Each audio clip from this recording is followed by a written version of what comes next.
This trick is called the Great Pumpkin. It looks like this.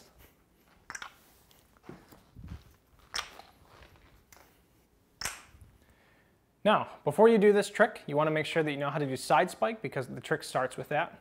So the first thing you're going to do, grab the base, let the cap hang down, and it's kind of important with this trick that you have your non-dominant leg a little bit in front because we're going to throw the pill underneath of that.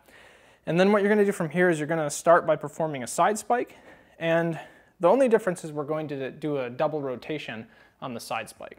So to do that, you want to make sure that you bend down and you pull up a little higher than normal, and you're going to pull a little harder to the side, and you can see that gets the cap to rotate extra turns.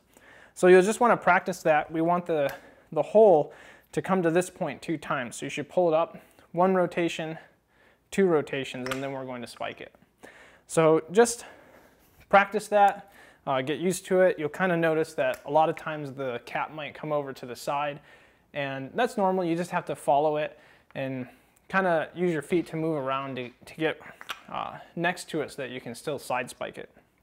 One tip that will help is a lot of times you may notice that you have to spike the cap when it's off to the side and you can't see the hole.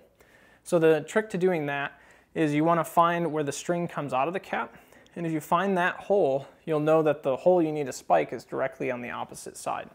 So what I like to do is I like to track where the string comes out of the cap, and then I just aim for the opposite part of that to land my spike. So once you've got that part down, you're going to land your spike, and as soon as you do it, we want to lift up our opposite leg at the same time that we spike and bring the pill underneath and toss it up. And you'll notice that doing that causes the 2 halves to separate, and what we're going to do is we're going to catch the cap in our dominant hand and the base in our non-dominant hand.